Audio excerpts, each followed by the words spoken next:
Hello guys, how are you? And today I'm going to be giving you a walkthrough of how you can get your Flutter app onto the Play Store. And now there are a lot of videos of getting publishing your app onto the Play Store, but not all of them consider each and every things that go wrong. So a couple of bags, and I mean, in I'm talking about this year 2025.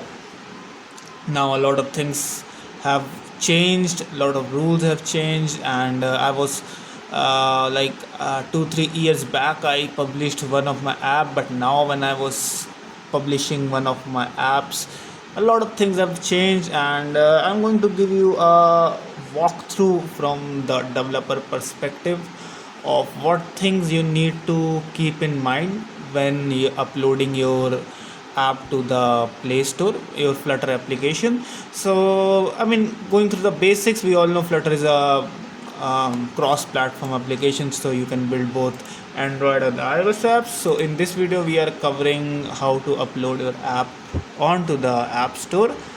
So the first thing you need to keep in mind is always remember that your application ID, that means your package name, is unique. Otherwise you will get an error when uploading your app to the App Store. What it means ki by default you get an package name of com.example dot whatever your name of the application is when you are building your app using Flutter. So always remember to keep a unique application name and change it throughout your Google services JSON file, build.gradle, pro manifest.xml package name here. Then here also same in your main activity.kotlin you have to change this com dot v like whatever your package name is, you need to change it, and similarly change in here. And the same thing you would have to do in your Firebase account. So you need to, if you have created your whatever your application by default with com.example, you need to delete that Android app and add a new app from here and put your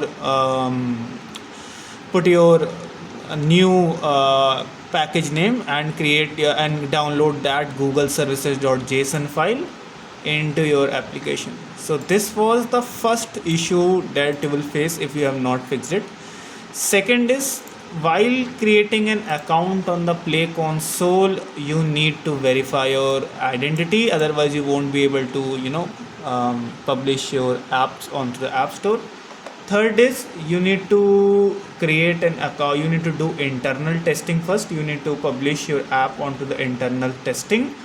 So like I have done, I have uploaded my app for internal testing. So internal testing, in that you need to select testers. So testers, you would have to set out the mail for people that could test your app through Play down, I mean during the testing period, download it from here.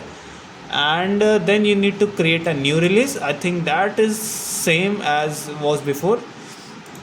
So in the release you need to add your app bundle.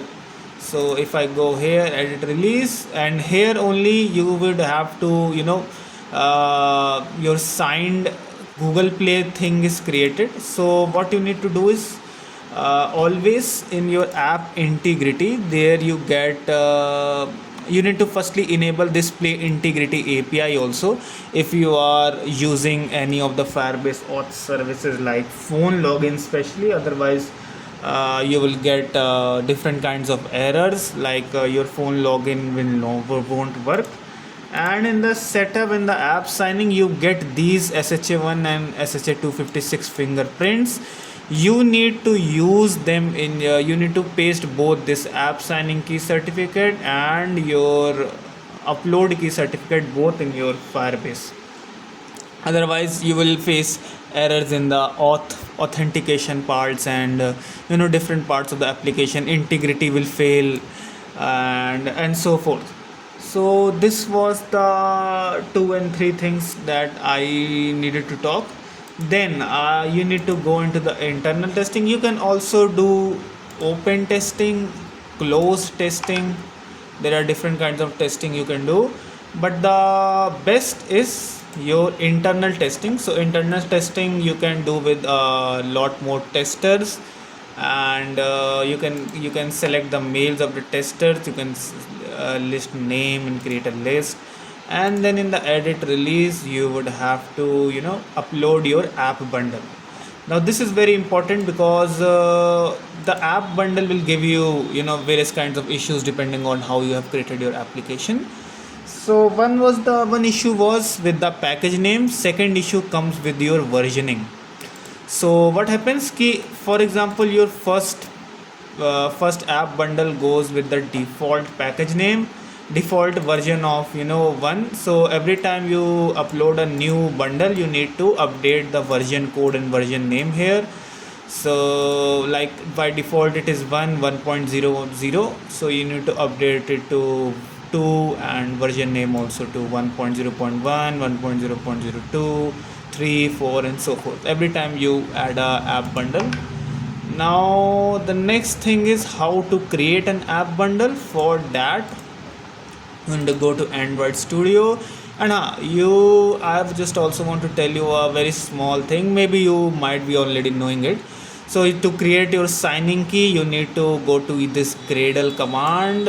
I mean on internet I saw a lot of people telling this bash command of Keystore, but the problem I was facing, though I resolved it, but I was facing is I was not able to I entered that bash command and I was not getting any. I was getting some Java error. I don't know, I didn't put a lot of mind there. But what you can do is, the most better and trusted ways to go through Android signing report. You need to click on this Android signing report, and it will create your a new signing report consisting of all SHA1, SHA2 56 keys for both debug version, release version, and whatever profiles you have set up. This was the fourth thing. Now fifth thing is how to create a build signed APK, because uploading your app to the Play Store you need a signed APK for it. You cannot just upload your debug APK. So go to this build file here and then select generate signed app bundle. Or now Play Store accepts app bundle. There will be places where you would, apart from Play Store there are platforms like Amazon one and others. There they might require you to go with the APK thing, but generally in the Play Store it wants to this is the most better way of distributing your app. So we create the app bundle, and that is what is accepted. So you need to click on Android app bundle, you need to click on next. Now you need to create a key store. So if you have not created the key store, you can create a new key store by clicking here, and then putting your key store path, your password, aliases, password confirm, and then all your details in this certificate like name, organization, city, and etc. And then you can create a new key store. So key store is required basically for signing your app. And after that you need to set a key store password, which will be same as the password you set in this step here, this password. So after that is done, you will set a key alias name, p password, etc. And then you can click on next, and then you need to select profile for which you are creating. So we will select the release profile because we are creating for the release one, so we will create it. So a new bundle will be generated in a minute. So a new bundle will be generated, and then you can easily locate it. So here you have it in your Android app release, and the similar way you can also create your release APK also through Flutter. So this is .aab file is your app bundle, and the .apk file is your other signed APK. Now you will use this signed bundle in here basically. So you would have to upload this bundle here. From this upload you can select this release bundle. So since I have already uploaded my bundle, I don't need to do it again until and unless I do some new modifications. So if you are adding new features, you are doing new modifications for your app, always remember to change the version code, because this is how it identifies that something has changed. Otherwise it won't allow you to create two app bundles with the same version. And also third thing is, whenever you are adding a new app bundle, like for example you added this 2.1 and you want to add a 3.1, so after adding the third app bundle, the app bundle with version 3, just remove this old app bundle from here. So remove app bundle, otherwise it will throw errors on this stage. I'm showing you what stage. So all the errors and warnings come here in this. So currently I have this one error that is showing, which was I didn't verified my account. I didn't know, because maybe I don't remember, it was not before, but now it is required.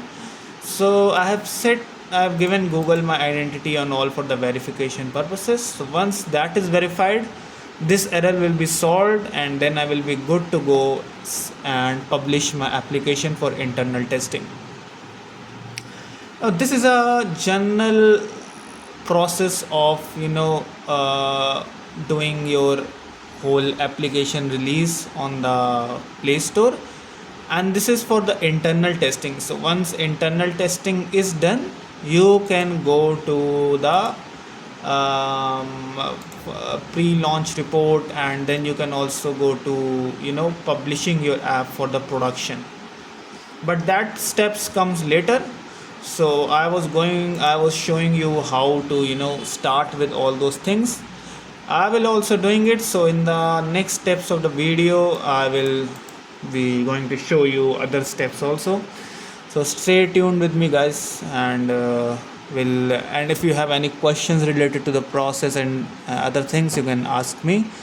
And again, one more thing. So once you are creating your account on this Play Store, you need to pay a developer fees. I mean, you already know it. You pay a developer fee of $25, and there, I mean, remember to select a debit card which is an international debit card and which has an e-com channel enabled on it. I mean, I'm specially speaking for Indian people who are seeing this video. So whenever you are adding a debit card, always make sure it is a Visa or MasterCard debit card and has international channels enabled. If they are not enabled, then you will face error in getting your making the purchase on for the Google Play console account. So that is it, guys. Thanks for watching. Bye.